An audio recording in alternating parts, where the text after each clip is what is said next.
오늘 우리에게 주신 하나님의 말씀 사무엘상 7장 1절로 11절 말씀입니다. 생명의 샘가 3월 17일 화요일 말씀 그만을 섬기라 함께 읽겠습니다. 기럇 여아림 사람들이 와서 여호와의 궤를 옮겨 산에 사는 아미나답의 집에 들여놓고 그의 아들 엘리에살을 거룩하게 구별하여 여호와의 궤를 지키게 하였더니 궤가 기럇 여아림에 들어간 날부터 20년 동안 오래 있은지라. 이스라엘 온 족속이 여호와를 사모하니라. 사무엘이 이스라엘 온 족속에게 말하여 이르되 만일 너희가 전심으로 여호와께 돌아오려거든 이방 신들과 아스다롯을 너희 중에서 제거하고 너희 마음을 여호와께로 향하여 그만을 섬기라. 그리하면 너희를 블레셋 사람의 손에서 건져내시리라. 이에 이스라엘 자손이 바알들과 아스다롯을 제거하고 여호와만 섬기니라. 사무엘이 이르되 온 이스라엘은 미스바로 모이라. 내가 너희를 위하여 여호와께 기도하리라 하매 그들이 미스바에 모여 물을 길어 여호와 앞에 붓고 그날 종일 금식하고 거기에서 이르되 우리가 여호와께 범죄하였나이다 하니라. 사무엘이 미스바에서 이스라엘 자손을 다스리니라. 이스라엘 자손이 미스바에 모였다 함을 블레셋 사람들이 듣고 그들의 방백들이 이스라엘을 치러 올라온지라. 이스라엘 자손들이 듣고 블레셋 사람들을 두려워하여 이스라엘 자손이 사무엘에게 이르되 당신은 우리를 위하여 우리 하나님 여호와께 쉬지 말고 부르짖어 우리를 블레셋 사람들의 손에서 구원하시게 하소서 하니 사무엘이 젖먹는 어린 양 하나를 가져다가 온전한 번제를 여호와께 드리고 이스라엘을 위하여 여호와께 부르짖음에 여호와께서 응답하셨더라. 사무엘이 번제를 드릴 때에 블레셋 사람이 이스라엘과 싸우려고 가까이 오매 그날에 여호와께서 블레셋 사람에게 큰 우레를 발하여 그들을 어지럽게 하시니 그들이 이스라엘 앞에 패한지라. 이스라엘 사람들이 미스바에서 나가서 블레셋 사람들을 추격하여 벳갈 아래에 이르기까지 쳤더라. 아멘. 블레셋 진영에 빼앗겼던 하나님의 언약궤가 7개월 만에 이스라엘 진영으로 돌아오게 되어지죠. 첫 번째 지역이 벳세메스였어요. 이 방종한 행동이 그곳에서 있었죠.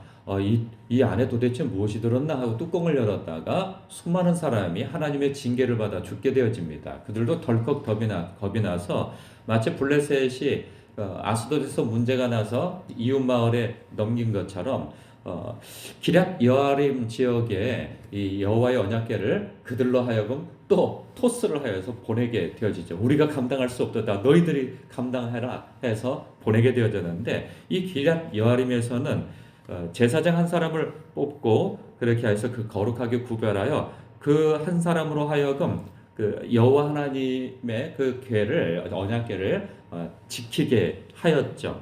20년 동안 그렇게 함으로 인하여서 그곳에 복을 받았던가 봅니다. 그래서 이스라엘 온 족속이 여호와를 사모하게 되어졌다라고 해요.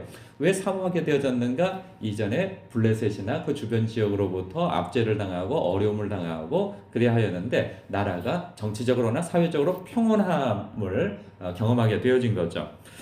그렇게 해서 여호와 하나님께서 우리를 지켜주시는구나 라고 생각하는 가운데 그런 평온한 가운데 사무엘이 이제 나서서 이스라엘 백성들을 각성시키고 그리고 회개케 하기 위한 말을 선포하죠.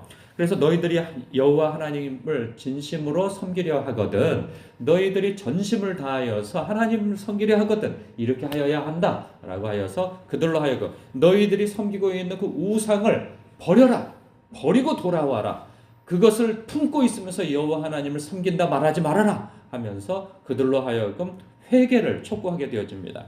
그랬더니 놀랍게도 그들이 그 말에 순종하여서 그걸 버리게 되어지죠. 이제 때가 되었구나. 이들을 이제 미스바에 모이게 하여서 내가 너희를 위해서 기도하겠다. 그러니 너희들은 다 모여라. 그럽니다. 그래서 민족 부흥회를 그곳에서 일으킵니다. 미스바라고 하는 곳은 지역적으로 좀 높은 곳에 있고 주변을 그러니까 높으면서 넓고 하여서 이 망대라고 하는 표현을 가지고 있는데 미스바가 그곳에서 뭐 부흥회도 하고 기도회도 하고 거기서 뭐 민족 대회도 일으키고 하는 그러한 지역이에요. 그곳에 그 이스라엘 사람들을 다 모이게 하여서 큰 부흥회를 펼칩니다. 이 군사적인 목적에서 모인 것이 아니고 하나님 앞에 진정으로 예배를 드리기 위하여서 기도하기 위하여서 모인 곳이에요. 그런데 그 모습을 보고 이 블레셋 사람들이 놀라 자빠지죠. 왜 그럴까요? 저들이 저렇게 사람들을 운집하게 해서 자기들을 쳐들어올 거라고 생각을 했던가 봐요. 그러니까 이 독재 시대 때나 혹은 그 권위주의 시대 때에는 백성이 많이 모이면은 두려워하죠. 뭐 데모라도 하고 봉기라도 할까 싶어서 블레셋이 그것 때문에 이제 덜컥 겁을 먹고 군사를 동원하여 이제 다시 쳐들어오게 되어진 상황이 되어졌어요. 그런데 여기서 주목해 보고 싶은 게 있어요. 그게 무엇이냐면 이런 거예요. 지금 이스라엘 백성들이 그 하나님을 대적하려고 모인 게 아니잖아요. 그들은 회개했어요. 진심으로. 그리고 부흥회를 했어요. 하나님께 영광을 돌리고 하나님 앞에 모두가 모여서 이제 하나님 저희들이 이전처럼 그 우상 숭배하지 아니하고 저희들이 하나님을 잘 섬기겠습니다 하고 전심을 다해서 예배하고 그런 거잖아요. 그러니까 우리 식대로 하면 우리가 예배에 헌신하고 하나님의 일에 마음을 다하고 그렇게 해서 각성을 하고 회개를 했단 말이에요. 그렇다고 한다면 무슨 일이 일어나야 돼요? 사무엘이 얘기한 것처럼 하나님께서 너희를 보호하실 것이다. 그래야면 너희를 블레셋 3절의 마지막에 그러죠. 여호와께를 향하여 그만을 섬기라. 그래야면 너희를 블레셋 사람의 손에서 건져내시리라. 이렇게 선포했잖아요. 근데 무슨 일이 벌어집니까? 하나님 잘 섬기는데 지금 큰 위기를 겪게 되어진 거예요. 우리 삶에서도 이런 일이 일어날 수 있습니다. 지금 이 일은 굉장히 큰 일이에요. 이 사람들이 모일 때 뭐 작대기라도 들고 모였을까요? 아니에요. 전혀 그들의 손에는 무기가 들려있지 않아요. 그런데 적들은 이거 철병거와 그 검을 들고 있는 사람들의 철기 문화를 가지고 있는 블레셋이에요. 전투병들이 모여가지고 쳐들어오고 있는 거예요. 지금 우리의 손에는 무기가 없는데 저들의 손에는 무기가 들려있는 상황에서 쳐들어오고 있는 상황이라고 하는 속수무책인 거예요. 굉장히 큰 위기인 거죠. 학살을 당할 수 있는 상황인 거예요. 우리의 삶 속에서도 그런 위기가 올 때가 있어요. 내가 예배를 잘 드리고 하나님을 잘 섬기고 내가 기도 많이 하고 하나님 앞에 정말 회개하고 돌아와서 하나님께 영광을 돌리는 그 찰나에 병이 생겨요. 그런 찰나에 관계에 문제가 생겨요. 그런 찰나에 어떤 삶의 큰 위기가 닥쳐온단 말이에요. 아니 우리는 그때 털썩 주저앉게 되어지죠. 왜 내가 하나님 앞에 이렇게 열심을 내고 하나님 앞에 이런 마음으로 가는데 아니 기도도 안 하고 예배도 안 드리고 하나님을 경외하지 않는 사람한테는 아무 일도 안 일어나는데 왜 하나님 앞에 내가 잘하려고 하는데 이런 우환이 생겨? 무슨 생각이 듭니까? 원망하는 마음이 들고 털썩 주저앉아서 이게 다 무슨 소용이야? 이런 생각을 갖는 사람들이 종종 있어요. 그런데 하나님께서 지금 왜 이런 일이 벌어지게 하셨어요? 그 말한 대로 정말 블레셋으로부터 너희를 구원하기 위함이다라는 거죠. 사람들은 생각합니다. 아예 이런 일이 안 일어나면 될 것 아니냐라고 생각하지만 그런 일이 일어남으로 인하여서 하나님 앞에 더 기도하게 되어지고 하나님을 더 의지하게 되어지면서 하나님이 역사하심을 경험하게 되어지는 거죠. 그러면서 하나님이 정말 살아계신 하나님이시구나 라고 하는 것을 깨닫게 하기 위하여서 가시적으로 하나님께서 역사하시기 위한 그런 이 고난의 허락이 있었던 거죠. 우리 믿는 사람에게도 고난이 비켜가지는 않습니다.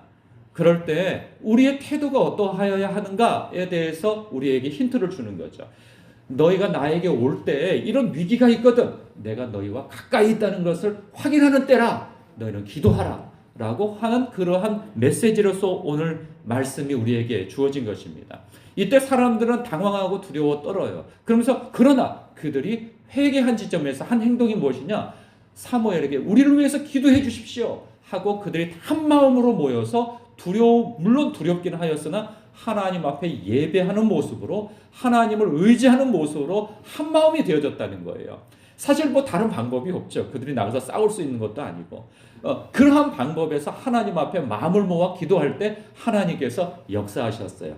이전에 4장에서 무슨 일이 벌어졌습니까? 자신들이 직접 그 병사를 움직여서 나가서 싸웠단 말이에요. 그런데 박살이 났잖아요. 근데 지금은 어때요? 그들은 기도하고 예배했어요. 그들이 나가서 싸운 건 없어요. 싸운다고 해봤자 뭐가 있어요? 아무것도 없죠. 근데 놀랍게도 하나님께서 10절에 그날에 여호와께서 블레셋 사람에게 큰 우레를 발하여 그들을 어지럽게 하시니 그들이 이스라엘 앞에 패한지라. 이스라엘이 한 건 없어요. 그냥 서 있기만 했어요. 하나님 앞에 예배드리고 기도만 했어요.